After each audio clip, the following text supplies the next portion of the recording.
हरि बोल, हरे कृष्णा। श्री राधा रानी मंदिर मानसरोवर में आज हम लोग आए हैं। ये इस्कॉन मध्य प्रदेश यहाँ हिज के ग्रेस सभी महावन भक्त प्रभु हैं। जी द्वारा मंदिर की महिमा का वर्णन किया जा रहा है। इधर श्री कृष्ण जी को जब मालूम पड़ा कि श्री राधा रानी जी रूठ कर चली गई हैं, क्यों रूठ गई थी, इनके मान का विषय है। तो सोचती थी कि मेरा पोजीशन जो है वो सम्मान नहीं जाता, कृष्ण जी और गोपियों को ज़्यादा अटेंशन दे रहे हैं। तो ये मान का विषय था। राधा रानी जी एक कुंज में छिप के, तो उधर जब श्री कृष्ण जी को मालूम पड़ा कि राधा रानी जी चली गई हैं, वो उनको ढूंढने आए, लेकिन मिल नहीं पाई राधा रानी। फिर कृष्ण जी वापस लौट आए और उधर राधा रानी जी की सखियां देखने लगी कि राधा रानी जी की स्थिति बहुत गंभीर हो रही थी कृष्ण जी के विरह।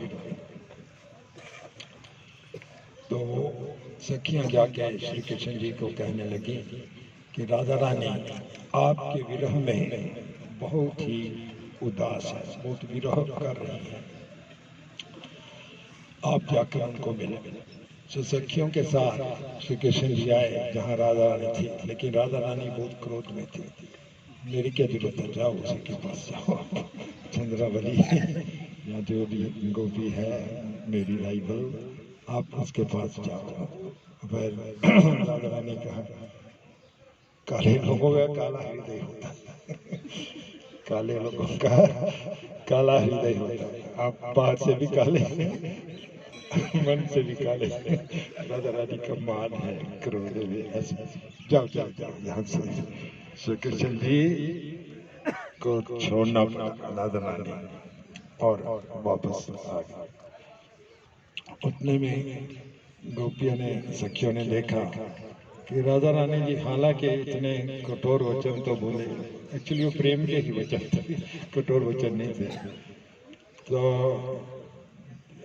गुस्से में, क्रोध में राधा रानी जी ने कह दिया था,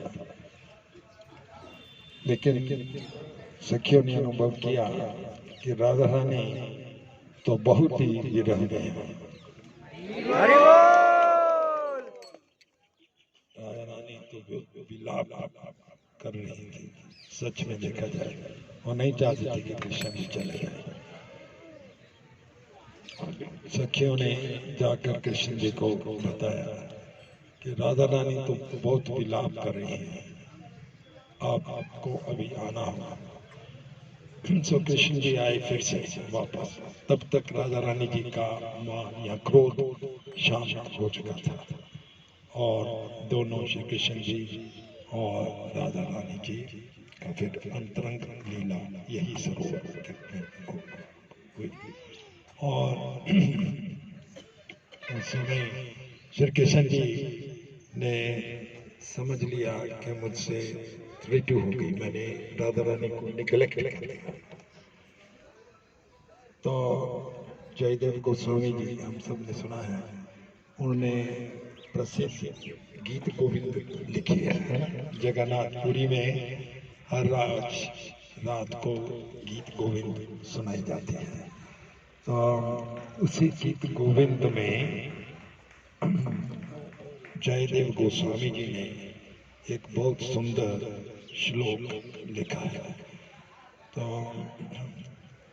वही पास टाइम यही का है, डिस्क्राइब करता है कि कृष्ण जी ने जब देख लिया या समझ लिया कि मेरे से त्रुटि हो गई, राधा रानी को निगलेक्ट किया, तो राधा रानी के चरणों में वो पड़ गए।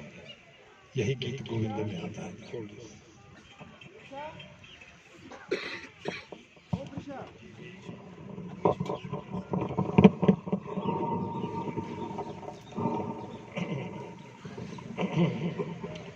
जयदेव के का लिखा हुआ पद है।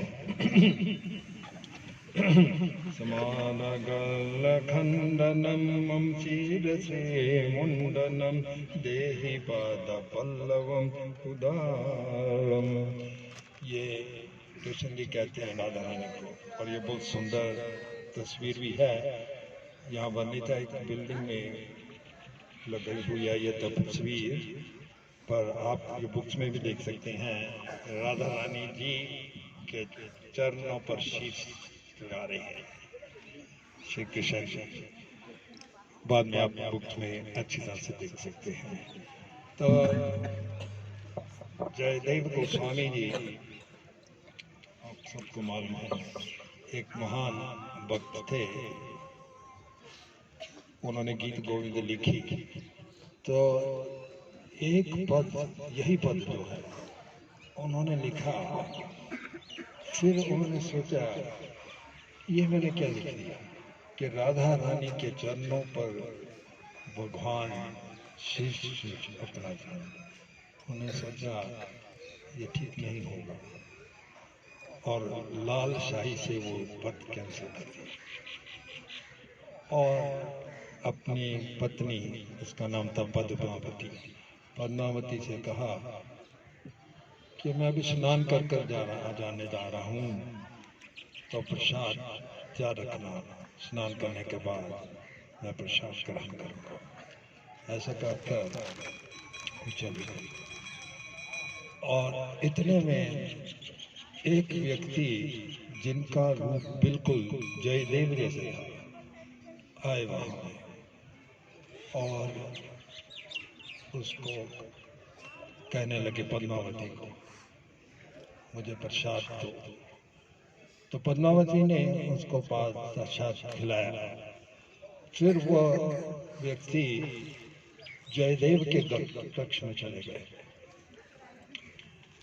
और वहां में आगे चलकर सब सुनेंगे क्या कुछ किया, क्या होगा भी बताएंगे आपको। तो उतने में जयदेव गोस्वामी जी स्नान कर कर वापस आए, तो उनको बहुत आश्चर्य हुआ। उनकी पत्नी प्रसाद ग्रहण कर रही थी। उनको बहुत ही आश्चर्य हुआ कि वैदिक कल्चर में पहले पति खाता है, भोजन लेता है, फिर पत्नी लेती है।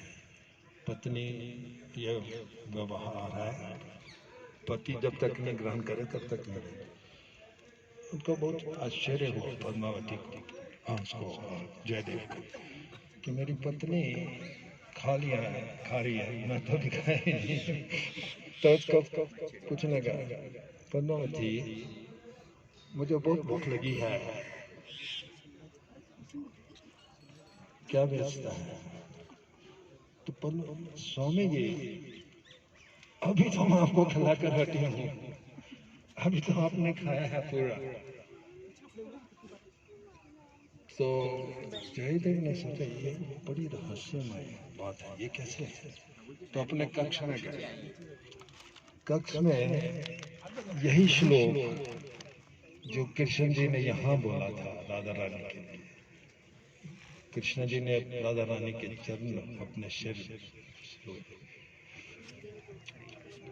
वो श्लोक जो उन्होंने लाल शाही से कैंसिल कर दिया था, वो लाल शाही मिट गई थी। ये श्लोक वैसा का वैसा ही रहा। जो जयदेव ने लिखा वो सही था। उनको शंका हो रही थी, मैंने ऐसा कैसे लिख दिया, क्या लिखा था कि श्री कृष्ण जी राधा रानी की सेवा करते, उनके चरणों में अपना शीश झुकाते। उनके मन में तो ये आ गया था, उन्होंने लिख भी दिया। गीत गोविंद में भी ये श्लोक है। क्यों है श्लोक? क्योंकि लाल शाही मिट गई थी।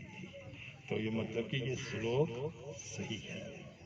ये बहुत एलिवेटेड पास टाइम है, हमको बहुत ज़्यादा इसमें इंटरनल जो है, जब तक हमारा एडवांसमेंट नहीं हो ये समझने में कष्ट होगा, ये मुश्किल होगा।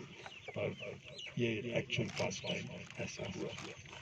तो फिर राधा रानी और कृष्णा जी दोनों वैसे भी हमेशा ही मैत्री भाव में हैं, मतलब कि हमेशा फ्रेंडली भाव है।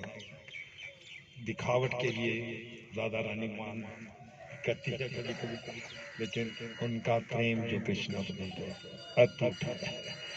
और कोई ऐसा नहीं कर सकता, सच समझो। फिर यहीं इस स्थान पर दोनों ने अपने अंतरंग लीला रची। ये सुंदर सरोवर का नाम है मान सरोवर। राधा रानी जी के मान के ऊपर इसका नाम दिया गया है मान सरोवर। और यहाँ में एक आदि पुराण में बताया गया है एक और लीला जो यहाँ में हुई, वो आसुरी ब्राह्मण की थी। आसुरी ब्राह्मण एक बहुत महर्षि थे, बहुत तपस्या की उन्होंने, और उनको श्री राधा कृष्णा के लीलाओं के दर्शन हुआ करते थे। तो एक दिन अचानक वो जो लीलाओं के दर्शन होते थे रुक गए। तो वो बहुत निराश हुए, ये क्या कारण है।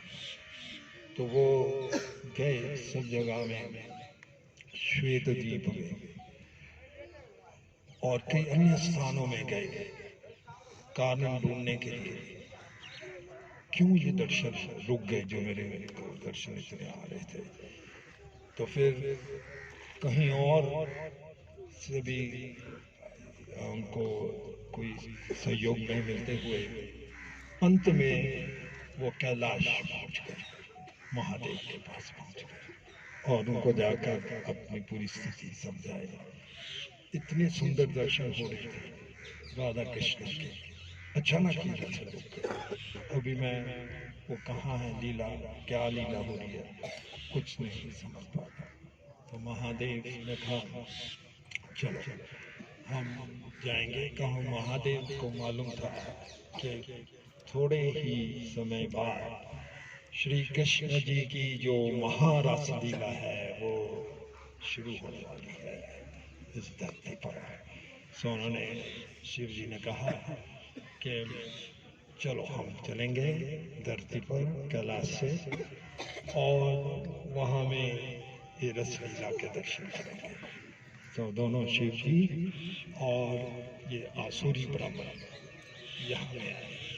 तो यहाँ में जब पहुँचे तो रस लीला शुरू होने वाली थी और सब जो गार्ड थे पहरेदार उन्होंने रोक लिया, आप रस लीला में नहीं आ सकते। रस लीला में एक ही पुरुष है, श्री कृष्ण, हरि बोल। और कोई यहाँ पुरुष नहीं आ सकता। और अगर आपको रस लीला में आना दर्शन करने हैं तो आपको गोपियों का रूप धारण करना होगा, और गोपियों का रूप धारण करने के लिए आपको ये मानसरोवर लेक में स्नान करना होगा। हरि बोल। महादेव और आसुरी ब्राह्मण दोनों ने इसी मानसरोवर में स्नान किया और दोनों ने स्नान किया, दोनों को गोपियों का रूप मिल गया। हरि बोल। इसलिए महादेव जो है उनको गोपेश्वर महादेव कहते हैं, क्योंकि उनको गोपियों का वेश। और वृंदावन जो मंदिर है, वैसे चारों दिक्पाल हैं, चारों महादेव, चारों दिक में महादेव जी हैं। जो वृंदावन में महादेव हैं वो गोपेश्वर महादेव कहलाते हैं। और ये गोपेश्वर महादेव जो मंदिर है बहुत अनूठा मंदिर आप देखेंगे। सुबह के समय जो शिवलिंग है वो साधारण शिवलिंग जैसी होती है, नॉर्मल शिवलिंग है वैसे ही दिखती है। दोपहर को आप जाएंगे, जो श्रृंगार है गोपेश्वर महादेव का एक गोपी के वेश में है। हरि बोल। ये इसलिए गोपेश्वर महादेव कहलाते हैं। अगर आपको समय मिले, चाहे आज या कल थोड़ा, हाँ कल गोवर्धन पूजा है, कल गोवर्धन परिक्रमा है और फिर फ्री टाइम है, अगर फ्री टाइम मिले तो वृंदावन मंदिर में गोपेश्वर मंदिर दर्शन कीजिए। दोपहर को गोपी रूप में दर्शन कर सकते हैं, ठीक है। तो यहाँ से एक दो और स्थान जाने हैं, उन स्थानों में वहाँ की लीला सुनाएंगे। यहाँ मानसरोवर की जय, श्री राधा रानी की जय, जय महादेव की जय, जय, आसुरी ब्राह्मण की जय, शिला प्रभुपाद की जय। जितेंद्र